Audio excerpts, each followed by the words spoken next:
Vamos lá, galera. Nesse tutorial aqui eu vou ensinar vocês a como fazer a implementação do FF4J, famoso Feature Flag, usando banco de dados. Tô fazendo esse vídeo porque quando eu precisei usar essa biblioteca, eu procurei alguns vídeos na internet relacionados à implementação dele usando banco, não achei. Então acabei tendo que me virar ali na raça e como não achei, aprendi a fazer, resolvi gravar um vídeo para compartilhar aí, para tentar ajudar alguém que precise usar, enfim. Já estou com o código pronto aqui, eu não vou perder muito tempo digitando o código, até para o vídeo não ficar tão longo. Eu já deixei o código pronto, mas eu vou explicar passo a passo. Eu tenho aqui uma aplicaçãozinha básica, um demozinho que eu uso para alguns testes. Tem uma classe de configuração aqui do FF4J, eu já mostro certinho. Tem um controller, um DTOzinho aqui, também vou explicar o motivo de eu estar criando esse DTO. Esse service aqui não vai ser usado, a gente não vai criar uma estrutura toda assim de service, eu vou fazer tudo aqui no controller mesmo para facilitar. Aqui no application, como a gente vai fazer a implementação com o banco, a gente precisa conectar em algum banco, né? Então aqui eu estou usando um banco MySQL basicão aqui, só para teste mesmo. Deixa eu abrir aqui. Estou conectado nele, beleza. E aqui o meu POM, como eu disse, basicão. Estou usando o Java 17 e a versão do Spring 3.3.2, beleza. Às vezes eu estou assistindo algum tutorial e vou implementar alguma biblioteca e eu não sei qual a versão que a pessoa está usando do Spring. Às vezes dá algum conflito e a pessoa não mostrou ali as versões e de repente está dando um conflito de versão e aí você acaba perdido. Então já vou deixar aqui registrado para vocês aí. Um starter, Spring Data, JPA, ali banco, né, conector do MySQL, e estou usando uso Lombok aqui para facilitar algumas coisas. E o basicão, que tem algumas dependências do FF4J, mas a gente já entra nesse ponto. Mas beleza. Aqui eu não vou entrar tão a fundo no FF4J porque nesse tutorial eu vou partir do princípio que você já tem uma base do básico do FF4J ali para usar ele em memória, por exemplo. Aprendi a usar em memória, mas não sei usar em banco, usando com um banco. Eu estou partindo desse princípio, tá? Então, vamos lá. Primeiro passo de tudo é adicionar a dependência. Para usar o banco, só você adicionar nessa dependência aqui, ó. Você já consegue. Eu adicionei o core aqui porque eu estava usando outras coisas do FF4J. Ou se quiser também colocar as duas, também facilitar a sua vida aí mais para frente, querer usar vários, todos os tipos de recursos deles, então seria legal adicionar as duas aí, fica a seu critério. A aplicação está até de pé, deixa eu derrubar. Isso aqui eu já falei, deixa eu fechar. Então, adiciono a dependência. Primeiro passo antes de tudo. Para você usar o FF4J, você vai precisar criar algumas tabelas no banco de dados. Que seriam essas tabelas aqui. Deixa eu colocar uma divisória aqui.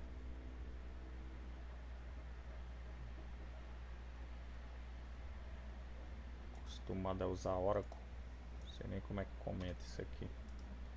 Deixa eu ver se isso aqui funciona. Não funciona, mas sem problema. Só para colocar uma divisória. A gente vai precisar criar algumas tabelas. Tem aqui, ó, 4 tabelas. Mas a princípio a gente vai criar só essa daqui, ó. Depois eu explico o porquê das outras tabelas abaixo. Essa é a tabela principal que vai guardar as suas features. E ponto importante aqui: a tabela tem que ser criada exatamente com esse nome, com esses campos, com essa nomenclatura de campos. E é isso. Por que precisa ser assim? Vou explicar lá na configuração, mas fica anotado. Pausa o vídeo, tira print aí e é isso, exatamente assim. Isso aqui vai mudar dependendo do banco que você estiver usando, né? De repente está usando Oracle, Postgres e de repente alguma coisa que pode ser diferente. algum tipo de propriedade, pode mudar alguma coisa aqui. Eu acho que alguma coisa aqui no Oracle, por exemplo, muda. Aí você só adapta ao banco que você estiver usando aqui e, e cria. Então beleza, criei a primeira tabela, que é onde vai ficar suas features. Lembrando, é obrigatório mesmo nome, mesma coluna. Então já deixei até aqui, deixa eu dar um select nela. Beleza, tabela criada. Agora vamos fazer a configuração da nossa aplicação. A configuração ela é muito simples, muito simples mesmo. Então você vai criar aqui uma classe de configuração, vai injetar o data source. A gente vai trabalhar com banco, né? Vai injetar o data source e vai criar um bin. Se você já tentou fazer uma implementação em memória, você vai entender esse bin aqui, mais ou menos. Mas se não, eu vou explicar. Você vai criar um bin que vai retornar um FF4J, vai fazer a instância do FF4J e vai setar essas duas propriedades. Vai setar o Feature Store, passando como parâmetro um new JDBC Feature Store, e como parâmetro você passa seu data source. É a mesma coisa aqui no Property Store. E aí você passa como parâmetro um new Property Store e também passa o seu data source. E aí retorna ele. Simples assim. Só com isso aqui o sua aplicação já vai reconhecer lá certinho a tabela no banco e vai estar pronto para ser usada. Por que eu falei que a sua tabela tem que ser exatamente com aquele nome? Lembrando que um bin, uma classe de configuração, né, do Spring aqui e o bin, isso aqui vai ser carregado no momento que a aplicação sobe. No momento que a aplicação subir, isso aqui for carregado, esse carinha aqui ele vai lá no banco fazer uma consulta para ver se aquela tabela existe, justamente com aquele nome, com aquelas propriedades. Somente com essa configuração aqui ele faz isso. Ou seja, se ele bater lá no banco e não achar aquela tabela com aquele nome, com aquelas colunas, ele vai tomar uma exceção e a sua aplicação não vai subir. Por isso que eu frisei dizendo, tem que ser exatamente com com esses nomes, essas colunas, enfim. Fique atento a isso. Vou até subir a aplicação para vocês verem que está funcionando certinho.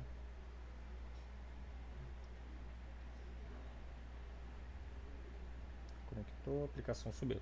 Então, a aplicação está funcional. A gente já consegue ver aqui. Então, como eu disse, é só isso aqui na classe de configuração, simples demais. Agora vamos aqui para o controle, né? Vou explicar aqui para vocês.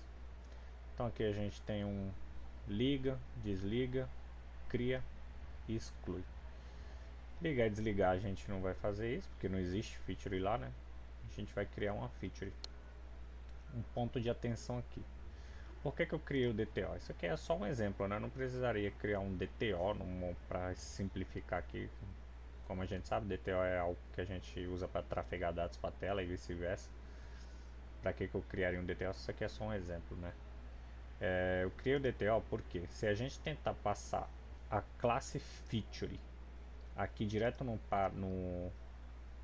esperando ela como no request body, você tomaria um erro de conversão, porque a classe feature ela não consegue os dados que você manda na requisição, ela não consegue se deserializar, acontece um erro de conversão. Aí isso é específico dessa classe, tá? Eu não cheguei a olhar muito a fundo assim, porque não tem uma serialização ou algo do tipo lá. Enfim, já criei logo o DTO basicão aqui com os principais campos para fazer essa conversão. Então passo o DTO, recebo ele aqui, faço a nova instância da feature, passo os dados que veio no DTO e inclusive essa colinha tá faltando alguém aqui. Ponto get group.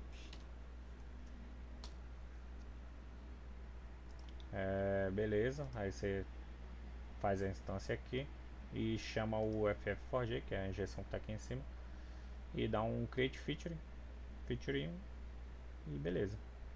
É isso. Então fique atento nessa parte do DTO, porque ele não se autodeserializa. Então cria o DTOzinho aí para facilitar a tua vida. E para evitar fazer isso aqui também, né? Dependendo do tamanho do seu coisa, cria um mapper aí ou algo do tipo, fazer uma conversãozinha legal, mas vamos lá. Vou visitar a aplicação aqui, que eu adicionei um novo parâmetro.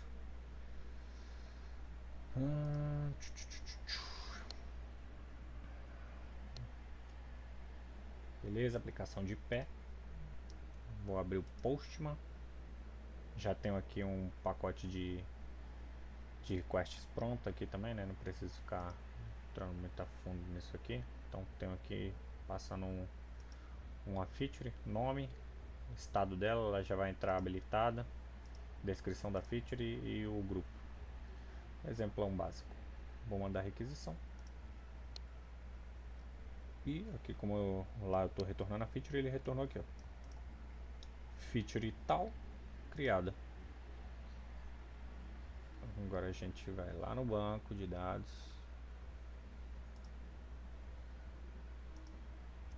e vai dar um select na base. E aqui está a sua feature criada. Tudo certinho. Viu como é simples? Muito simples. Cria uma tabela. Fizemos uma configuração bem simples, muito pouco código. Fizemos aqui o controller para testar ela e funcionando. Você já criou a sua feature. Beleza? Agora vamos ver se o outro endpoint está funcionando. Por exemplo, ela está habilitada.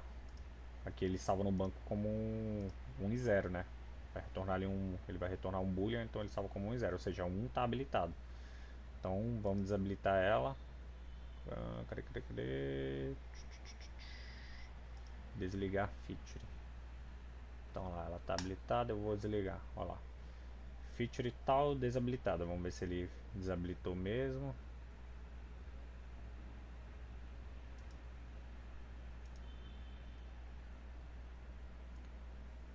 Agora eu vou dar um select aqui. Agora mudou para 0. Ou seja, desabilitou. Certo? Então tá funcional. Aí aqui tem um ponto de atenção aqui para finalizar, tá?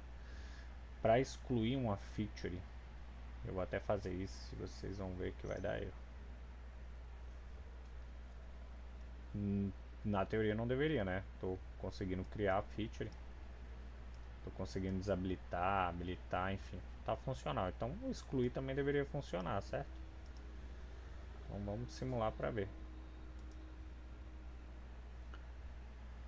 Então, aqui excluir já está no esquema. Então vamos lá. Mandei, tomou um erro 500, um erro genericão, né? Não colocamos nenhum tratamento lá, só esse aqui é para fim de teste. Então ele tomou uma exceção, vamos ver porque que a exceção está reclamando, né? A tabela roles, FF4J roles não existe. Ué, mas que tabela é essa? Não sei nem que tabela é essa. Por que ele está reclamando? E por que o resto das coisas funciona? Funciona ligar, desabilitar, criar. E por que excluir não funciona? Por que excluir fica reclamando dessa tabela? Isso acontece porque uma feature ela pode ter permissões, que é o que faz sentido, né? Imagine que você tem diversas features lá na sua aplicação e nem todos os usuários podem ter acesso para fazer o que ele quiser com aquelas features, né? Habilitar, desabilitar uma feature, enfim. Às vezes usuários específicos que podem fazer esse tipo de processo. Então tem ali um controle de permissão nas features. O problema de você tentar excluir uma feature é que ele vai fazer uma consulta nessa tabela de controle. E uma dessas tabelas de controle é a tabela de roles. Ele vai tentar fazer uma verificação se o seu usuário que está logado na aplicação, não vou entrar muito nesse quesito de de usuário logado, enfim, Spring Security, dá pra fazer muita coisa, mas basicamente ele vai tentar entrar lá e vai falar assim, ó, não fazer uma consulta na tabela de rules para ver se você tem permissão de estar excluindo essa feature. Só que ele vai tentar consultar uma tabela que não existe, e aí de fato realmente faz sentido tomar aquele erro, né? Então aí que entra as outras tabelas que eu falei que seriam obrigatórias para criar, que seriam essas outras três tabelas aqui, ó. Tabela de rules, que é o que ele reclamou que não estava encontrando, a tabela de custom properties e a tabela de properties. Isso aqui é um conjunto, tá? Para criar, você tem que criar. Eu vou esperar um pouquinho aqui para você dar uma pausinha e tirar um print para você criar. Tem meio que uma amarração essas três tabelas aí, se você olhar, e precisam ser criadas três, tá? Para funcionar certinho. Então, creio que você já pausou o vídeo, já fez as suas anotações aí, né? Para criar essa tabela, então vou criar elas aqui, ó. Bom, opa, tá reclamando isso aqui. Paga. Então executei uma, executei a segunda e executei a terceira. Então dá um refresh, as tabelas estão tudo aqui. Agora vamos lá, vamos tentar excluir de novo. Só voltar aqui para reforçar novamente que ele não tinha, ele deu a exceção e não excluiu a feature, tá? Ela ainda está aqui. Então a gente volta aqui, vou lá no Postman e agora eu vou tentar de novo, só por ter criado aquelas tabelas. E aí, consegui excluir. Vamos lá confirmar na tabela se ela foi excluída. Select e foi excluída. Por que isso acontece? Por que eu preciso daquelas três tabelas, né? Como eu já expliquei, existe esse negócio de permissão. Aí você pensa, caramba, só para excluir uma feature eu preciso de três tabelas? Não necessariamente, você pode criar uma configuração default desabilitando todo tipo de autorização de verificação, de permissão em feature, mas eu não acho que isso seria o ideal, porque se você, dependendo da sua aplicação, se você for explorar a biblioteca de fato, você vai querer usar todos os recursos dela, permissão. Acredito que a sua aplicação provavelmente vai querer ter um nível de permissão para poder habilitar ou desabilitar alguma feature, né? Então faz sentido você criar essas tabelas. E, e é isso. Então fique atento a esse ponto aí, caso você esquecer de criar lá e vai ficar tomando erro aqui para tentar excluir, não vai saber o que está acontecendo. Então é basicamente isso. Com essas configurações básicas você consegue já começar a trabalhar com feature flag usando banco de dados. Beleza? Não sei se eu esqueci alguma coisa. Se eu tiver esquecido, deixem nos comentários aí que eu respondo se eu puder, né? Eu sou um expert, mas como eu disse no começo, não achei nenhum vídeo disso aqui explicativo, tentando ajudar a galera, então tentei esclarecer o máximo que eu pude aí, galera.